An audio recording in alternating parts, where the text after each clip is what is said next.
ഏതൊരു ലക്ഷ്യം നേടണമെന്നറിയാതെ എല്ലാത്തിനും പിറകെ ഓടിയാൽ വൻ പരാജയം നാം നേരിടും. പലതിനും പിറകെ പോകാതെ ഒരേ ഒരു ലക്ഷ്യത്തിൽ അതിലേക്ക് തന്നെ ചേരുവാൻ നമ്മൾ ശ്രമിക്കുക. എന്നാൽ നമ്മൾ വിജയം കൈവരിക്കുക തന്നെ ചെയ്യും. സിമ്പിൾ ടിപ്സ് ഈസി ലൈഫിലേക്ക് എല്ലാ കൂട്ടുകാർക്കും സ്വാഗതം. എൻ്റെ ചാനലിലെന്ന് പറഞ്ഞു കഴിഞ്ഞാൽ നിങ്ങൾക്ക് സ്ത്രീകൾക്ക് അടുക്കളയിൽ വളരെ എളുപ്പത്തിൽ ചെയ്യാൻ പറ്റിയ കുറേ അധികം നല്ല ടിപ്സുകളുണ്ട്. എല്ലാ വീഡിയോസും നിങ്ങൾ കണ്ട് സപ്പോർട്ട് ചെയ്യുക. ഇന്നും അതുപോലെ തന്നെ നല്ല നല്ല അടിപൊളിയായിട്ടുള്ള ടിപ്സുമായിട്ടാണ് വന്നേക്കുന്നത്. ആരും സ്കിപ്പ് ചെയ്യാതെ പൂർണ്ണമായിട്ട് കാണുക കേട്ടോ. ആദ്യമായിട്ട് നമ്മളുടെ കടല നമ്മൾ എത്ര വേവിച്ചാലും ഒരു സോഫ്റ്റായിട്ട് നമുക്ക് കിട്ടാനായിട്ട് വളരെ ബുദ്ധിമുട്ടാണ് അല്ലേ. ഇങ്ങനെ നമ്മളുടെ തൊലിയൊക്കെ ഭയങ്കര കട്ടി പോലെ ഇരിക്കും. അതുപോലെ മസാല അതുമായിട്ട് പിടിക്കുവാനായിട്ട് വളരെ ബുദ്ധിമുട്ടാണ്. അപ്പോൾ നമ്മൾ തലേന്ന് രാത്രി കുതിർത്തുന്ന സമയത്ത് അറിയാലോ, ഇരട്ടി വെള്ളം ഒഴിച്ച് കുതിർത്താൻ വെക്കുന്ന സമയത്ത് ഒരു സാധനം കൂടി ഇതിലേക്ക് ചേർത്ത് കൊടുത്തു കഴിഞ്ഞാൽ നിങ്ങളുടെ കടല നല്ല പഞ്ഞി പോലെ ആവും കേട്ടോ. അത് നമ്മളുടെ ബേക്കിംഗ് സോഡയാണ്. വെറും 1/4 ടീസ്പൂൺ ഇതിലേക്ക് ചേർത്ത് കൊടുത്ത് നല്ലതുപോലെ മിക്സ് ചെയ്യുക. നമ്മൾ കടല കഴുകുന്നതിന് മുമ്പാണ് നമ്മൾ ഈ ഒരു ബേക്കിംഗ് സോഡ ഇട്ട് കൊടുക്കുന്നത്. അപ്പോൾ നമ്മൾ പിറ്റേന്ന് എടുക്കുമ്പോൾ നല്ല രീതിയിൽ ഇത് കഴുകി എടുക്കുക കേട്ടോ. നല്ല രീതിയിൽ കഴുകി നമ്മൾ വേവിച്ചെടുത്താൽ മതി. വളരെ നല്ല പഞ്ഞി പോലെ ആയി കിട്ടും. അതുപോലെ തന്നെ നമ്മൾ ഗ്യാസും നമുക്ക് ലാഭിക്കാൻ പറ്റും. നമുക്കൊരു 8 വിസിൽ വരേണ്ട സ്ഥലത്ത് 4 വിസിൽ വന്നാൽ മതി. ഇതൊന്ന് ഒരു പ്രാവശ്യമെങ്കിലും നിങ്ങൾ ഇതുപോലെ ചെയ്ത് നോക്കൂട്ടോ. അതുപോലെ നല്ലോല മസാലയൊക്കെ ഈ കടലയിലേക്ക് പിടിക്കുവാനും ഇത് സഹായിക്കും. നല്ല സോഫ്റ്റായിട്ട് അതിൻ്റെ തൊലിയൊക്കെ നല്ല സോഫ്റ്റായിട്ടുണ്ടാവും. അപ്പം നല്ലതുപോലെ അതിലേക്ക് മസാലയും പിടിക്കും, കണ്ടില്ലേ. അതുപോലെ തന്നെ നമുക്ക് ഗ്യാസും ലാഭിക്കാൻ പറ്റും. അത് വളരെ നല്ലൊരു കാര്യമല്ലേ. അടുത്തതായിട്ട് നമ്മളുടെ തക്കാളി ഫ്രിഡ്ജിൽ വെച്ചാലും പുറത്ത് വെച്ചാലും അത് നമ്മൾ വഴറ്റിയെടുക്കുമ്പോൾ കുറേ സമയം എടുക്കും അതൊന്ന് വെന്ത് ഉടഞ്ഞ് കിട്ടാനായിട്ട്. അപ്പോൾ നമ്മൾ അരിയുന്നതിന് മുമ്പ് ഇതുപോലെ നമ്മളൊന്ന് ചെയ്ത് കൊടുത്തു കഴിഞ്ഞാൽ നമുക്ക് പെട്ടെന്ന് അത് നല്ല രീതിയിൽ വഴന്ന് കിട്ടുന്നതാണ് കേട്ടോ. നല്ലപോലെ അത് ഏതൊരു മസാലൻ്റെ ഒപ്പം യോജിച്ച് എണ്ണ തെളിഞ്ഞ് വരാനായിട്ട് പെട്ടെന്ന് സാധിക്കും ഇങ്ങനെ ചെയ്ത് കഴിഞ്ഞാൽ. അത് ഏതൊരു തക്കാളി പുറത്തിരുന്നാലും ഫ്രിഡ്ജിലിരുന്നാൽ കൂടുതൽ സമയം നമ്മൾ വഴറ്റേണ്ടി വരും. പക്ഷെ നമ്മൾ ഇതുപോലെ ചെയ്ത് കഴിഞ്ഞാൽ പെട്ടെന്ന് നമുക്ക് തക്കാളി നല്ലതുപോലെ ഉടഞ്ഞ് കിട്ടും. എല്ലാവരും മസ്റ്റായിട്ടും ചെയ്ത് നോക്കാം കേട്ടോ. വളരെ വളരെ ചെറിയ ടിപ്സുകളാണ്, പക്ഷേ നമുക്ക് സമയവും ഗ്യാസൊക്കെ ലാഭിക്കാൻ പറ്റിയ നല്ല നല്ല ടിപ്സുകളാണ്. നിങ്ങൾ ചെയ്ത് നോക്കിയാൽ ഇതിൻ്റെ റിസൾട്ട് നിങ്ങൾക്ക് മനസ്സിലാവുകയുള്ളൂ കേട്ടോ. അപ്പോൾ നമ്മൾ ആ ഒരു മസാല നല്ലതുപോലെ വഴറ്റി ഇത് നോക്കിയ കടലക്കറി റെഡി ആയിട്ടുണ്ട്. നല്ല സോഫ്റ്റ് ആയിട്ടുള്ള നല്ല ടേസ്റ്റി ആയിട്ടുള്ള ഒരു കടലക്കറി തന്നെയാണ്. നല്ല പഞ്ഞി പോലെ ഇരിക്കുന്നുണ്ട് കേട്ടോ നമ്മളുടെ കടല. അടുത്ത് നമ്മൾ പരിപ്പൊക്കെ കഴിക്കാൻ വളരെ എല്ലാവർക്കും പേടിയാണ്. ഗ്യാസിൻ്റെ ഒരു പ്രോബ്ലം വരുമോ എന്നൊക്കെ ഉള്ളൊരു പേടിയും ഉണ്ട് കേട്ടോ.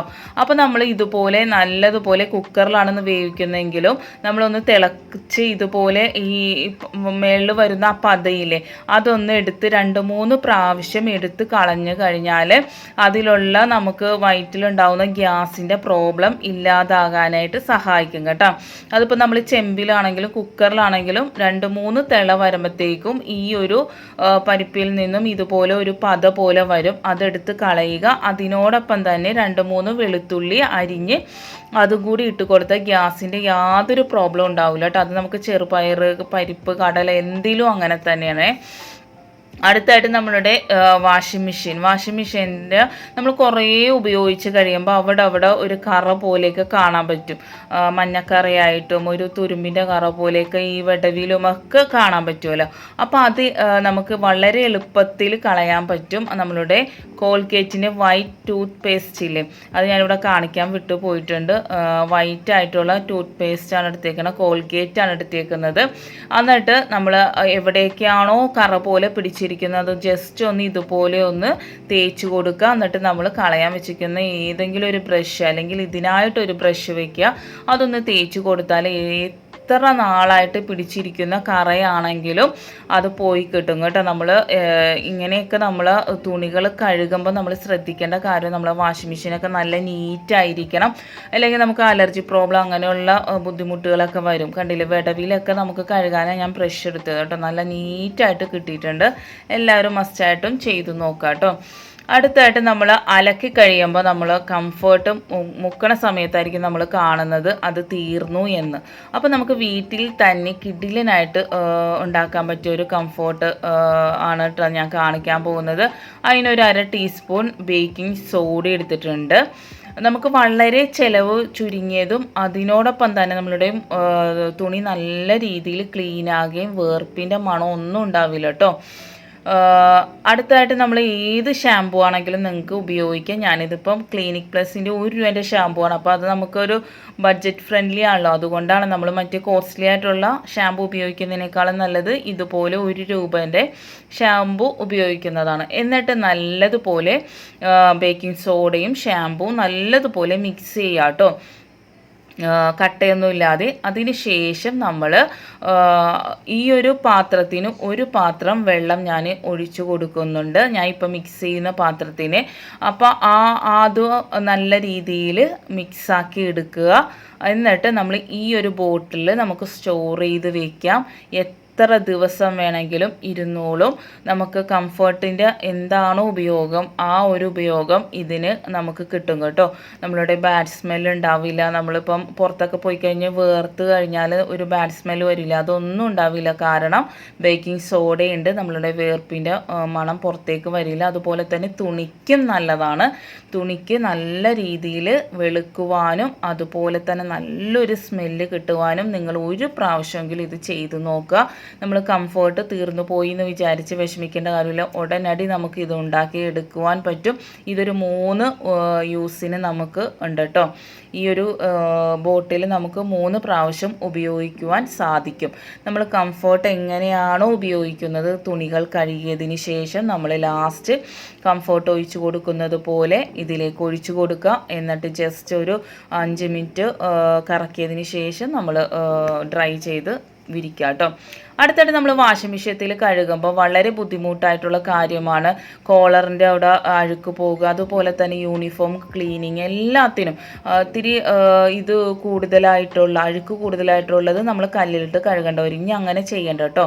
ആദ്യം ആവശ്യത്തിന് സോപ്പ് പൊടി ഇട്ട് കൊടുക്കുക. അതിന് ശേഷം ഞാൻ ഇതിനു മുമ്പ് പറഞ്ഞിട്ട് സ്ഫടികക്കാരം, ഇത് എല്ലാ ആയുർവേദ ഷോപ്പിലും കിട്ടുന്നതാണ്. ഇത് നമ്മളുടെ തുണി വെണ്മ വെക്കാൻ കളറ് വെക്കുവാനും തൂവെള്ളയാണെങ്കിൽ തൂവെള്ള, അല്ലെങ്കിൽ ഇപ്പം നമ്മളെ മഞ്ഞ ഡ്രസ്സാണെങ്കിൽ ആ മഞ്ഞ കളർ ഒന്നും കൂടി നമ്മൾ നരച്ചു പോകാതിരിക്കുവാനൊക്കെ ഈ ഒരു സാധനം സഹായിക്കും. അതുപോലെ തന്നെ നല്ല രീതിയിൽ അഴുക്ക് പോകാനും അതുപോലെ തുണികളിലുള്ള എന്താണ് പറയുക ബാഡായിട്ടുള്ള ബാക്ടീരിയ അങ്ങനെയുള്ള കാര്യങ്ങളൊക്കെ പോകുവാനും ഈ ഒരു സ്ഫടികക്കാരത്തിൽ ഇടുന്നത് കൊണ്ട് സഹായിക്കും കേട്ടോ. അടുത്തതായിട്ട് നമ്മൾ ഫോയിൽ പേപ്പറിലെ നമ്മൾ കുക്കിങ്ങിനൊക്കെ ഉപയോഗിക്കുന്ന ഫോയിൽ പേപ്പർ ഇതുപോലെ 2-3 കഷ്ണം എടുത്തിട്ട് ഇതുപോലെ ചുരുട്ടി ഇട്ട് കൊടുക്കുക കേട്ടോ. വളരെ എഫക്റ്റീവാണ്. നമ്മൾ എത്ര കറ പിടിച്ച തുണിയാണെങ്കിലും വെള്ള തോർത്താണെങ്കിൽ കൂടി നല്ല രീതിയിൽ വൃത്തിയായി കിട്ടും കേട്ടോ. നമ്മൾ ഇത് അലക്കി കഴിയുമ്പം ആ ഒരു ഫോയിൽ പേപ്പർ എടുത്ത് കളയുകയോ അല്ലെങ്കിൽ 2-3 പ്രാവശ്യം നമുക്ക് ഈ ഒരു ഫോയിൽ പേപ്പർ ഉപയോഗിക്കാൻ സാധിക്കും കേട്ടോ. നിങ്ങളൊന്ന് 1 പ്രാവശ്യം ഇങ്ങനെ ചെയ്ത് നോക്കുക. പിന്നെ ഒരു മെത്തേഡ് ഉള്ളതെന്ന് വെച്ച് കഴിഞ്ഞാൽ നമ്മളൊരു 5 മിനിറ്റ് കറക്കിയതിന് ശേഷം പിന്നെ ഒരു 10 മിനിറ്റോളം നമ്മൾ റെസ്റ്റ് ചെയ്യാൻ വെക്കുക. അത് നമ്മളുടെ വാഷിംഗ് മെഷീനിൽ തന്നെ ഉണ്ട് അങ്ങനെ ഒരു ഓപ്ഷൻ. സോക്ക് ടൈം എന്ന് ഉണ്ട്. അപ്പോൾ എല്ലാവരെയും വാഷിംഗ് മെഷീനിൽ അതുണ്ടാവും. അപ്പോൾ അതൊരു 10 മിനിറ്റത്തേക്ക് വെച്ച് കഴിഞ്ഞാൽ ഒരു 5 മിനിറ്റ് കറക്കിയതിന് ശേഷം 10 മിനിറ്റ് റെസ്റ്റ് ചെയ്യാൻ വെക്കുമ്പം അതിലുള്ള അഴുക്കുകളെല്ലാം കുതിർന്ന് നല്ല രീതിയിൽ അഴുക്ക് പോകാനായിട്ട് ഫോയിൽ പേപ്പറൊന്നും പടികക്കാരമില്ല എന്നുണ്ടെങ്കിൽ നിങ്ങൾ ഇതുപോലെ ഒന്ന് ചെയ്ത് നോക്കട്ടോ. വളരെ ഉപകാരപ്രദമായ വീഡിയോ തോന്നിയാൽ നിങ്ങൾ ലൈക്ക് ഇടാനും കമൻറ്റ് ചെയ്യാനും ഷെയർ ചെയ്യാനും മറക്കരുത്. നിങ്ങളുടെ കൂട്ടുകാർക്ക് ഷെയർ ചെയ്ത് കൊടുക്കുക, സപ്പോർട്ട് ചെയ്യുക. ഞാൻ പറഞ്ഞു തന്ന ടിപ്പുകൾ എല്ലാവരും ചെയ്ത് നോക്കിയിട്ട് കമൻറ്റ് വഴി അറിയിക്കണം കേട്ടോ. നിങ്ങൾ തന്ന സപ്പോർട്ട് അപ്പോൾ തുടർന്നും എന്നെ സപ്പോർട്ട് ചെയ്യുക. നെക്സ്റ്റ് ടൈം നല്ലൊരു വീഡിയോയുമായി വരാം. Thanks for watching.